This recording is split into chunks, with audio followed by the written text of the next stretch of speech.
नमस्कार।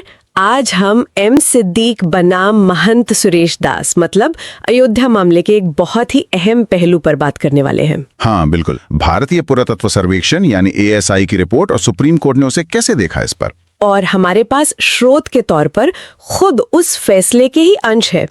तो मत ये समझना है कि ASI को मिला क्या, फिर जजों ने उसे कैसे इंटरप्रेट किया और आखिर में सुप्रीम कोर्ट किस नतीजे पर पहुंचा इस सबूत को लेकर। बिल्कुल, चलिए शुरू करते हैं। तो सबसे पहले ASI की मुख्य फाइंडिंग्स क्या थी, मतलब खुदाई में क्या पता चला।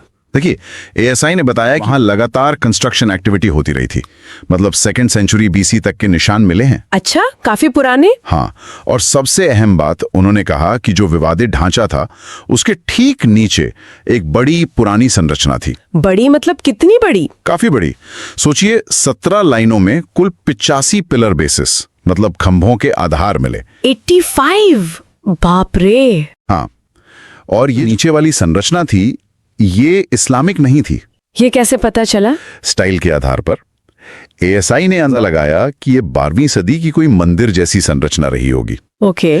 और मस्जिद खाली जमीन पर नहीं बनी थी। ASI ने पाया कि वो उसी पुरानी संरचना की नींव और दीवारों का इस्तेमाल करके बनाई गई थी। ये तो बहुत महत्वपूर्ण फाइंडिंग है। बिल्कुल। और भी चीजें मिली, जैसे एक सर्कुलर श्राइन, शायद 7वीं-9वीं सदी का शिव मंदिर। एक मकर प्रणाल भी मिला। मकर प्रणाल वो क्या होता है? मगरमच्छ की मुंह जैसी नक्काशी वाली पानी की निकासी होती है, मंदिरों में अक्सर मिलती है। तो ये सब पुराने हिंदू पूजा पाठ के संकेत थे। अच्छा। लेकिन जब ये रिपोर्ट हाईकोर्ट गई तो सुनने में आया कि जजों की राय अलग अलग थी। हाँ, ये दिलचस्प है। जस्टिस SU खान थे, उन्होंने रिपोर्ट को बहुत ज्यादा वजन नहीं दिया। क्यों? उनका क्या तर्क था? उनका कहना था कि ये रिपोर्ट दलीलों और इतिहास की किताबों से मेल नहीं खाती। और उन्होंने ये भी सवाल उठाया कि अगर मंदिर तोड़ा गया होता तो मलबा नीचे क्यों दबा मिलता, उसे तो हटा देते ना। वैलिड पॉइंट लगता है। लेकिन दूसरी तरफ जस्टिस सुधीर अग्रवाल थे, उन्होंने ASI रिपोर्ट को पूरी तरह माना। और सुप्रीम कोर्ट ने फिर जस्टिस अग्रवाल की बात मानी। हाँ, ज्यादातर। जस्टिस अग्रवाल ने कहा कि नीचे की संरचना गैर धार्मिक तो बिल्कुल नहीं थी, भले ही उसे जैन, बौद्ध या इस्लामिक बताने की कोशिश हुई। अच्छा। उन्होंने एक खास फ्लोर लेवल, फ्लोर 4 के बारे में कहा कि वो यकीनन मंदिर का ही था, ईदगाह या मस्जिद का नहीं, क्योंकि ईदगाह में खंबे नहीं होते आमतौर पर। सही बात है, ईदगाह तो खुली जगह होती है। बिल्कुल। तो सुप्रीम कोर्ट को जस्टिस अग्रवाल का विश्लेषण ज्यादा तार्किक लगा, और जस्टिस खान का ये तर्क की रिपोर्ट दलीलों से मेल नहीं खाती, वो इसलिए कमजोर पड़ गया क्योंकि ASI रिपोर्ट तो सारी दलीलें पूरी होने के बाद आई थी। अच्छा, ये बात है। तो सुप्रीम कोर्ट ने मान लिया कि मस्जिद खाली जमीन पर नहीं बनी, नीचे एक गैर इस्लामी संरचना थी, शायद 12वीं सदी की, जिसकी नींव पर मस्जिद बनी। हाँ, ये उन्होंने स्वीकार किया। लेकिन कुछ चेतावनियां, कुछ केवियट्स भी थे शायद। हाँ। कुछ सीमाएं बताई उन्होंने। हाँ, और ये समझना बहुत जरूरी है। सुप्रीम कोर्ट ने साफ कहा कि ASI रिपोर्ट कई अहम सवालों के जवाब नहीं देती है। जैसे नीचे की संरचना नष्ट कैसे हुई, क्या उसे मस्जिद बनाने के लिए तोड़ा गया था? इस पर ASI ने कुछ नहीं कहा, रिपोर्ट चुप है।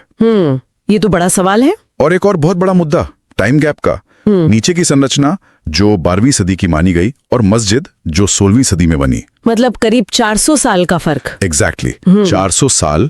इस दौरान वहां क्या हुआ, इसका कोई पुरातात्विक सबूत ASI को नहीं मिला। ये बहुत बड़ा गैप है। तो क्या हुआ दौरान, ये पता नहीं पता। और ASI ने ये भी नहीं कहा कि नीचे मिली संरचना भगवान राम का ही मंदिर थी, नहीं। और जो कसौटी पत्थर के खंबे मस्जिद में लगे थे, उनका नीचे मिले पिलर बेसिस से कोई सीधा कनेक्शन है, इसका भी कोई सबूत ASI को नहीं मिला। बाप रे। तो मतलब कई अहम सवाल अनुत्तरित रह गए। बिल्कुल। फिर वो जो सबसे सीधा सवाल है, क्या मंदिर तोड़कर मस्जिद बनाई गई थी, इसका जवाब क्या निकला फिर? देखिए, ASI ने इस पर कोई क्लियर कट निष्कर्ष नहीं दिया। अच्छा। हाईकोर्ट ने भी माना था कि भाई इतने 100 साल बाद ये बताना बहुत मुश्किल है कि कोई पुरानी इमारत खुद गिर गई या उसे तोड़ा गया था। सुप्रीम कोर्ट ने भी यही बात कही कि ASI को डिमोलिशन यानी विध्वंस का कोई स्पेसिफिक सबूत नहीं मिला। हाँ, ये जरूर मिला कि मस्जिद पुरानी संरचना की नींव पर उसके मलबे पर बनी थी। तो मतलब सबूत तो है कि नीचे कुछ था, पर उसे तोड़ा ही गया था, ये साबित नहीं हुआ। हाँ, पुरातात्विक रूप से ये साबित नहीं हुआ। तो इसका मतलब ये हुआ कि मालिकाना हक का जो फैसला था वो सिर्फ ASI रिपोर्ट के आधार पर नहीं हो सकता था। बिल्कुल सही कहा आपने।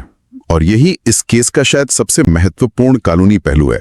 सुप्रीम कोर्ट ने बहुत साफ कहा कि टाइटल सूट का फैसला, यानी जमीन किसकी है, ये सिर्फ एएसआई के निष्कर्षों पर तय नहीं किया जा सकता। तो फिर किस आधार पर किया? अदालत ने कहा कि ये फैसला स्थापित कानूनी सिद्धांतों और बाकी सभी सबूतों के आधार पर होना चाहिए।